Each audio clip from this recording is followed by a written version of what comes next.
I thus address the world through the medium of the latest wonderful invention, so that my voice, like my great show, will reach future generations and be heard centuries after I have joined the great and, as I believe, happy majority.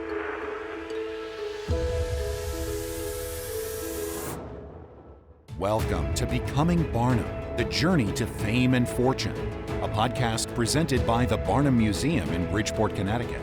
The Barnum Museum has a unique treasure in its collection, a 750-page copybook of letters written by Phineas Taylor Barnum when he was traveling in Europe in the 1840s, introducing his young protege, General Tom Thumb, to millions of ordinary people, as well as royalty and high society.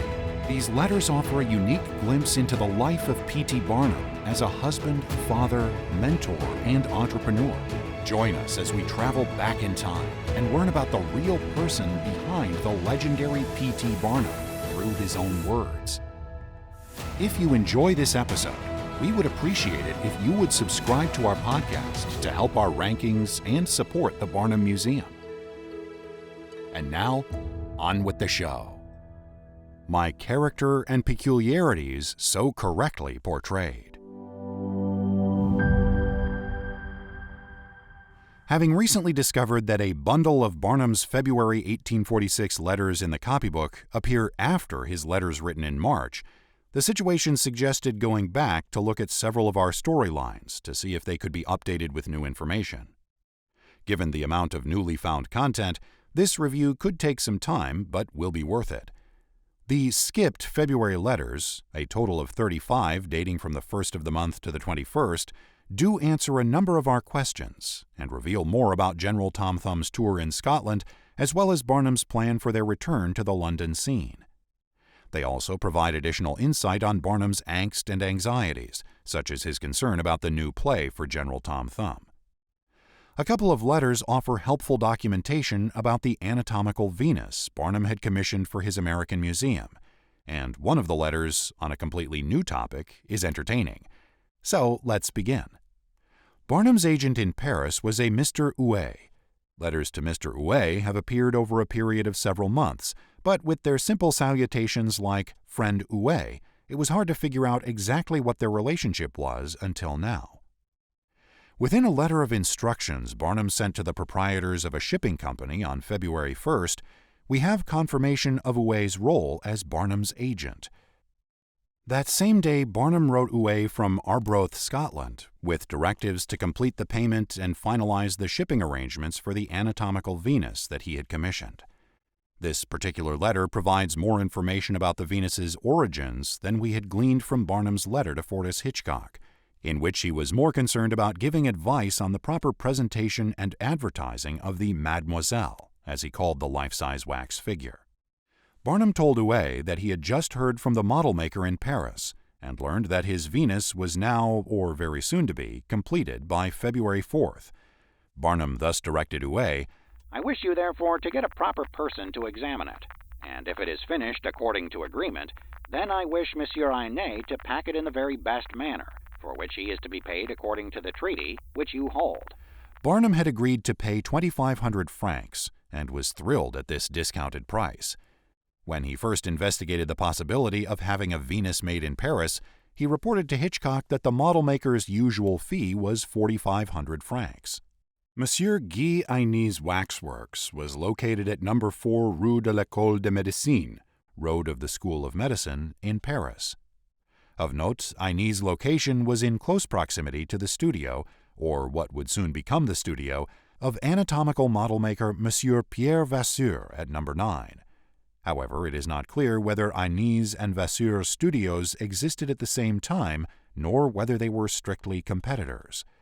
Vasseur established his waxworks in the mid-19th century, but as an exact date is not known, it could have been slightly later than Ainé's. Vasseur's son-in-law, Gustave Tramont, joined the firm in the late 1870s, and the studio, called Vasseur Tramont, became well known for the quality of their work. Unfortunately, trying to learn about Guy Ainé's reputation has been more challenging. Since Ainé knew how best to pack the Venus to prepare for shipment, he was to receive an additional 75 francs, or thereabouts, for that service, which Huet was to pay and charge to Barnum's account. Barnum had also decided to purchase an additional item, a wax model of a human fetus that was larger than the one made for the Venus he was purchasing. Barnum advised Huet on the matter, noting, "The Venus contains a fetus some 2 months old, but I wish you also to buy from Monsieur Aigny another fetus, which he has much larger, so that it can be seen in the same apartment with the Venus, but not belonging to the Venus. The extra fetus, I suppose, will cost 60 to 100 francs. Whatever it is, please pay for it and charge me. Have it packed in the same box with Venus." Barnum also wrote to Messrs. Draper and Company, with whom he had done business before, having them ship the items he purchased in France to America. He advised them, "The bearer of this letter is my friend and agent, Monsieur Huet of Rue de Montabour 24. He will see to the anatomical wax figure for me, and if he says that it is properly finished, I authorize you to pay over the 2,500 francs to the maker, Monsieur Aigny, according to your receipt to that effect which Monsieur Aigny holds, and will give up to you on your paying him the amount. I then wish you to ship the case to New York and direct it to Dr. Tuttle, care of F. Hitchcock, American Museum, New York, and send the bill of lading to Mr. Hitchcock. It should be shipped with the utmost care, for a slight knock would ruin the whole of it. Ship as soon as possible."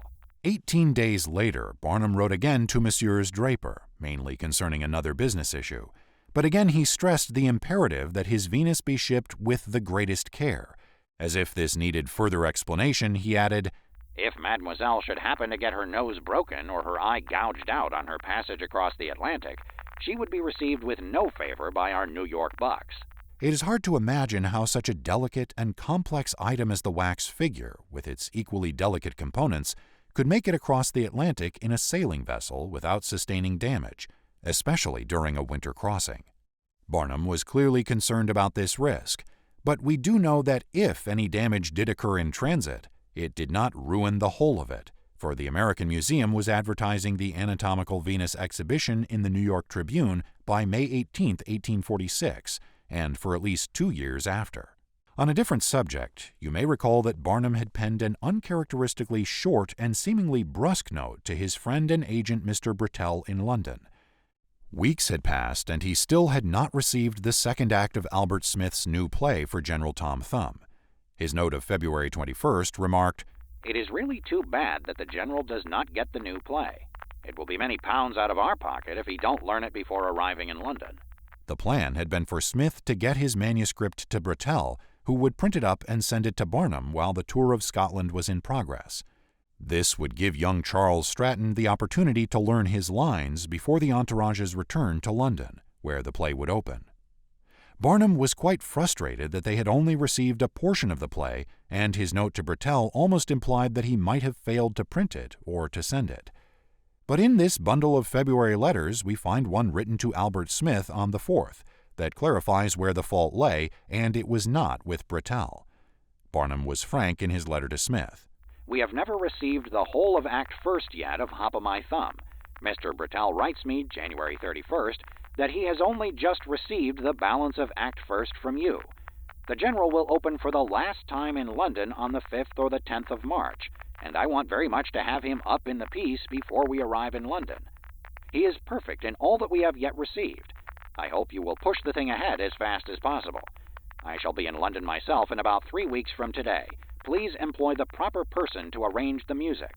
Of course, you will be so good as to arrange with him about the price, as I have no disposition to be shaved.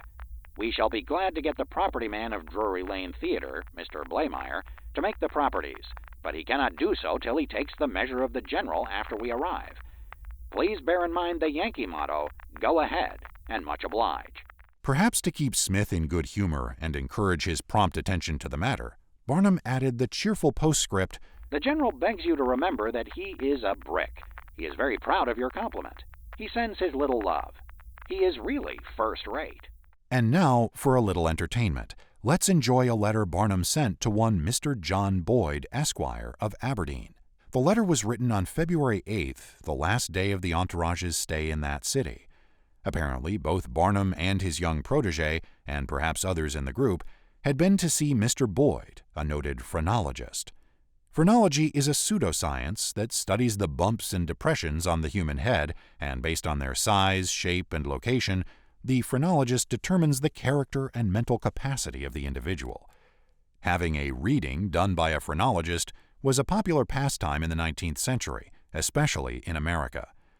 Barnum's letter to Boyd begins, "I have read your written estimate of character of General Tom Thumb, and have great pleasure in stating that it is wonderfully correct in every particular, so far as my knowledge extends, and I have been with him continually since his first introduction to the public more than 3 years since."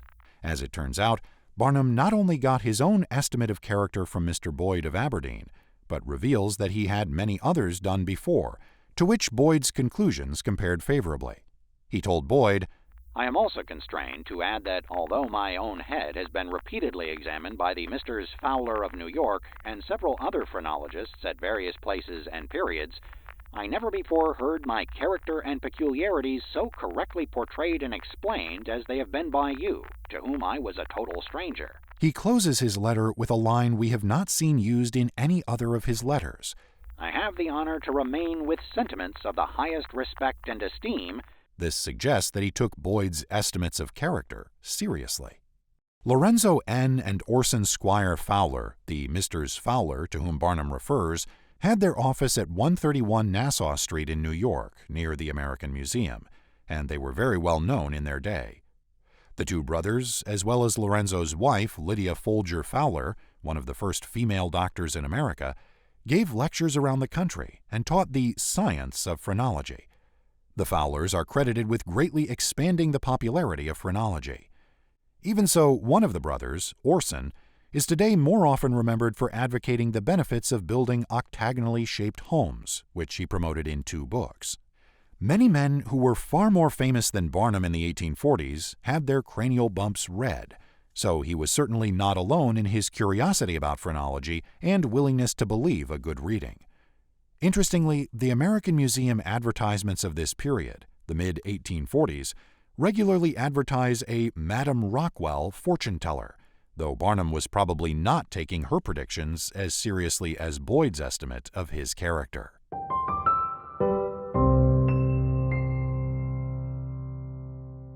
We hope you're enjoying the episode. If you want to support us, consider subscribing to our podcast and leaving us a review. It really helps us out.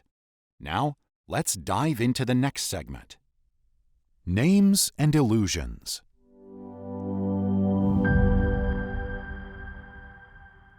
It's a thrill when a little historical detective work pays off, and just recently we've had the good fortune to find the identity of the Mr. Miller with whom P.T. Barnum corresponded in the winter of 1846.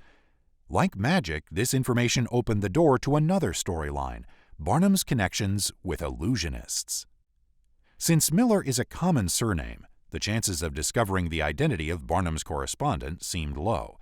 But as it turns out, there were valuable clues in Barnum's letters of February 1st and March 7th, 1846.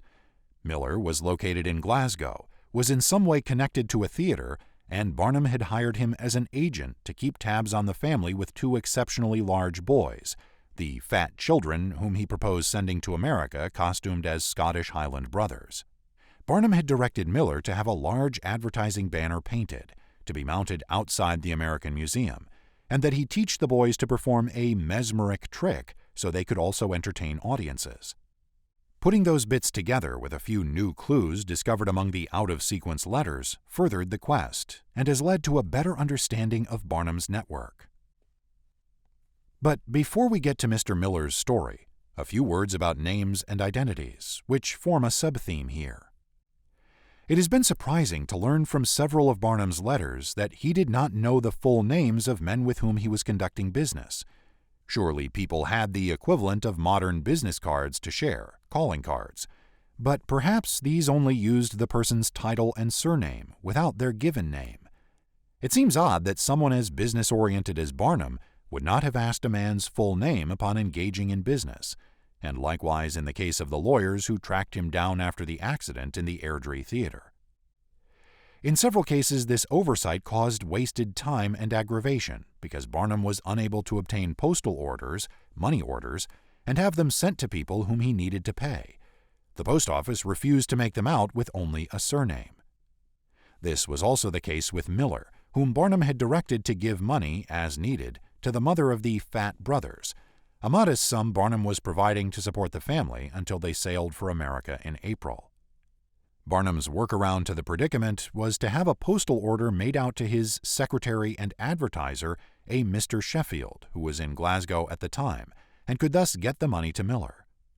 As Barnum told Miller in a postscript to his February 4th letter, "I have just sent to the post office, and they will not give me the order, because I could not give the whole of your Christian name. I was obliged, therefore, to get the order in the name of our secretary, Mr. Sheffield. So when he comes, he will take it and hand you the £3. Alas, Barnum was not certain of Sheffield's first name either, but thought it might be Thomas, so he had the order made out that way. He wrote to Sheffield, "I send enclosed a post office order, which I wish you to get cashed, and hand the £3 to Mr. Miller. I am not sure of your name, but you must sign it Thomas Sheffield, no middle name, as that is the name I have given."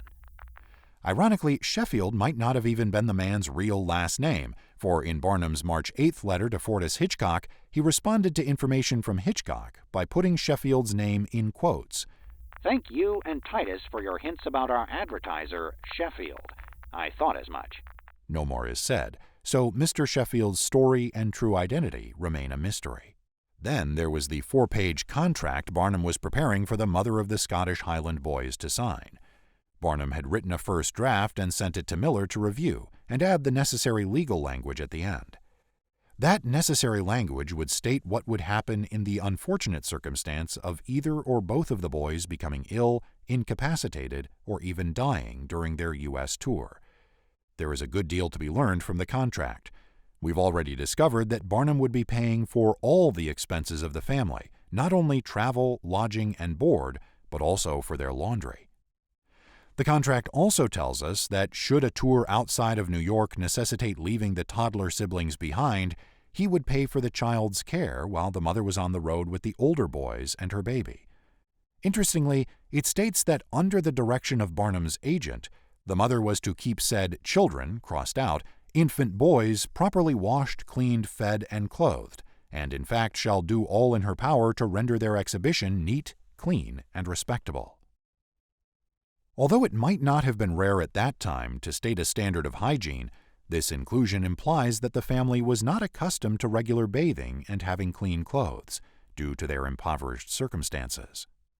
Barnum, therefore, wanted to ensure he had a respectable exhibit given his investment in costumes, advertising banners, newspaper ads, and of course the transatlantic crossing and commitment to a year's salary and expenses. This was not to be street-quality entertainment in the way the boys had been exhibited by their mother. Rather, it was to be worthy of admission to a museum or hall. Beyond those details, and getting back to our names discussion, we also learned from the contract that the boys' names were not really Alexander and Charles Stewart at all. These were stage names Barnum created for them.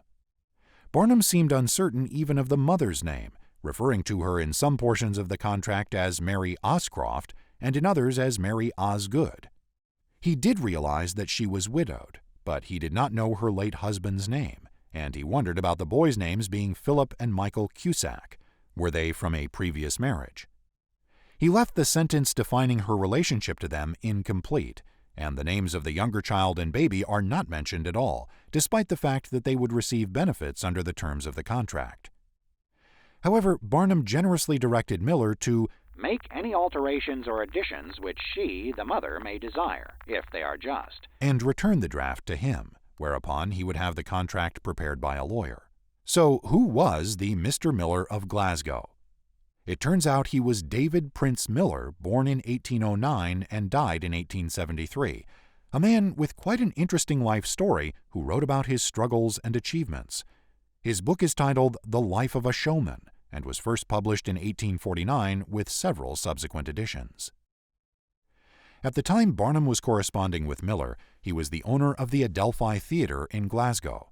He was born in England, but grew up in difficult circumstances, and by 1825 he was on the road performing illusions, or magic. He arrived in Glasgow in 1839, and was very successful in shows at the Glasgow Fair and at other locations as part of a traveling show. He worked hard and scrimped to save enough money to build a theater in Glasgow. The first was the Sans Pareil in 1842, which held 1,200 people, and then he built the Adelphi, which was unusually large with a capacity of 2,500. It catered to the working class and poorer people. He may have had a hard time keeping his businesses afloat because one of Barnum's letters to Miller politely declines to consistently lend him £50, as much as he held Miller in the highest regard and thought him perfectly trustworthy. I would trust you with untold gold. Undoubtedly, Barnum realized he and Miller had much in common. They were just a year apart in age, and both had entered the school of hard knocks in their youth and been forced to make a living starting in their early teens. Sheer grit and perseverance took them further than most people could have imagined. Arguably, Miller had faced many more difficulties than Barnum, and he never became wealthy. Despite setbacks, both young men had been determined to climb the rungs to success, and Miller had done well to build his own theater. He sold his Adelphi Theater in 1848, 2 years after his work with Barnum, and it was fortunate that he did because just a few months after that sale, the theater burned. When Miller was in his early 30s, performing illusions at the Glasgow fairs, a rival by the name of John Henry Anderson, 1814 to 1874, was also performing at the fair at the same time. Anderson was a native Scotsman, 5 years younger than Miller, and he had been orphaned at age 10. By the age of 16, he joined a traveling dramatic company, and the following year he began his career in magic. At age 23, he performed at the Castle of Lord Panmure, William Ramsay Mall, a Scottish landowner and politician, and received his endorsement, which encouraged him to start his own traveling company. This was all in the time period when he and Miller were performing at the Glasgow fairs. Apparently, Miller did better financially than Anderson at the fair, despite Anderson's heavy promotion and the endorsement he received, and maybe that led to an unfriendly relationship. Anderson disbanded his group by 1840, went to London, and opened the New Strand Theatre. 2 years later, he married a woman from Aberdeen, which may explain his return to Scotland, where he opened the City Theatre in Glasgow in 1845. That theatre became a rival to David Prince Miller's Adelphi. The investment proved catastrophic, however, as Anderson's theatre burned just 4 months later. Whether Barnum ever saw Anderson perform, we don't know, but a letter indicates that he met him in Aberdeen in early 1846. Anderson went back to London at some point that year, and then went on to tour in Germany, Sweden, and Russia. Barnum was surely aware of Anderson's extensive self-promotion and advertising, and of his moniker, the Great Wizard of the North. But perhaps he had also heard some less enchanting details of Anderson's personal reputation from Miller or others in Glasgow. For whatever reason, it appears that Barnum did not like Anderson, and had no qualms about scheming to diminish his reputation and potential financial success on an American tour. All this is background to understanding Barnum's February 6th letter to friend Phil, the Mr. Fillingham in London, to whom he wrote a lengthy epistle on November 19, 1845, asking him to serve as his agent. Barnum's purpose in writing was to ask Phil to mail the letter he had enclosed, written to an unnamed theater owner or director in London concerning an engagement with General Tom Thumb. But the majority of the letter to Fillingham is devoted to revealing a scheme that Barnum hoped Fillingham would be on board with. That portion of the letter begins, "The Wizard of the North has just told me that he goes to New York 1st of July next." Barnum's plan was to get out in front of Anderson's American tour and undermine him by sending another very proficient illusionist there first, thus making Anderson's gig seem old hat or imitative when he arrived later in the summer. Barnum told Fillingham, "If Monsieur Philippe, now playing at the Strand Theatre, is first-rate and has got a dashing apparatus, I would like to have him sail to America 1st of April or before, and come out there as the Great Wizard of the South, and perform all of Anderson's tricks before he arrives. I could puff him there in papers 2 or 3 months in New York. He could start off and go through the United States ahead of Anderson, and make a capital thing of it. And when Anderson arrived, all the public would say he was an imitator of Monsieur Philippe." So, if you aren't a student of illusionist history, you may wonder who was this Monsieur Philippe. If you guessed that his name was not actually Philippe, that's a good start, since false identities seems to be one of the sub-themes of this episode. He was born Jacques-Noël Talon in 1802 near Nîmes, France. According to a biographical entry in Magicpedia, Talon was trained as a confectioner in Paris, then went to Scotland and continued his trade, but turned to performing magic tricks to supplement his income. The source of that information about his early background was Jean-Eugène Robert-Houdin, known as the father of modern magic, whom Barnum knew from his time in Paris. Apparently, Talon learned various tricks from Chinese jugglers, such as making a bowl with goldfish appear from a shawl, and creating the illusion of solid rings passing through one another and then linking solidly, forming chains and various configurations. These have since become classic illusions. Among the reasons Monsieur Philippe's show would have been desirable to Barnum was that his costume was quite distinctive, reminiscent of medieval sorcerers who wore a tall conical hat and long garb. Any advertising imagery of him in costume would certainly be eye-catching. But as Barnum had not seen Monsieur Philippe perform, he deputized Fillingham to attend a performance and judge whether the magician had potential for an American tour. I would like you to see him perform, and if he is tip-top, I would hire him to play in my museum for 2 or 3 months, and give him such a start in all the newspapers throughout the Union that no other man could get, and he could coin lots of money in America in a couple of years. Barnum admitted, however, I could not stand a very high figure for him in my museum, but still I could do well by him and give him a start in America that would be worth thousands to him. He requested that Fillingham get a copy of the Tom Thumb booklet printed by Mr. Brettell and give it to Monsieur Philippe. The book contains a picture of my museum. This, he thought, might serve as an enticement to come to America. Barnum suggested another devious move to Fillingham, one that seems blatantly dishonest even by the standards of that day. He wrote, We could get facsimiles of all of Anderson's cuts and bills, and when Anderson arrived, all the public would say that he was an imitator of Monsieur Philippe. It is curious that Barnum suggested outright plagiarism of Anderson's advertising when he was capable of putting out his own puffs, but such practices must have been common enough, and since he would not himself be present in New York to see to promotion, perhaps that tipped the scale toward the deceit. Barnum, as we know, was extremely competitive, but resorting to this level? It does appear that Barnum really did not like Anderson, and that playing to Monsieur Philippe, who was unknown to him, was in some way getting even with Anderson. In summary, Barnum told Fillingham, Please see Monsieur Philippe perform, and then if you think it worthwhile, show him this letter. Taking a look at newspapers from 1845, 1846, and 1847 could be a way to find out whether Monsieur Philippe actually went to America, and it would be particularly interesting to see if he had performed at the American Museum in 1846, according to Barnum's plan. While that does not seem to be the case, a newspaper ad in the November 5, 1845 issue of the New York Herald reveals Monsieur Philippe had performed in New York City, but apparently Barnum was not aware of that when writing to Fillingham in early 1846. In the 1845 ad, Monsieur Philippe was named as an assistant to Miss Mary St. Clair in a performance at Palmo's Opera House on Chambers Street, and was referred to as the French necromancer. No other ads from that year came up in the search. However, in 1846 newspapers, there were several ads that show Monsieur Philippe did indeed leave England on or possibly before April 1, 1846, to go to America, but he did not perform in New York City. The celebrated French magician was performing at Carusi's Saloon in Washington, D.C. This time he was the star of the show, not an assistant.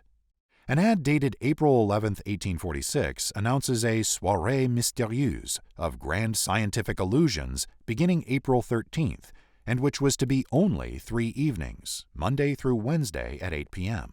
The illusions featured various surprising experiments in chemistry, pneumatics, optics, natural philosophy, and magic. In addition, a band of music was to be in attendance.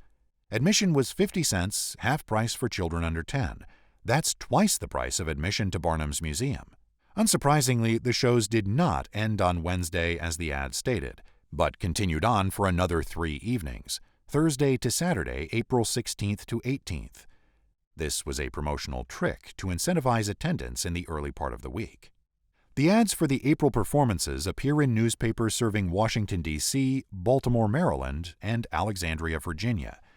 The only reference to Monsieur Philippe in a New York newspaper was buried in a long column of Latest Intelligence by the Mails from Washington, which was printed in the New York Herald on April 21, 1846. Among the Gleanings of the Week, as they were titled, is a paragraph about amusements in Washington.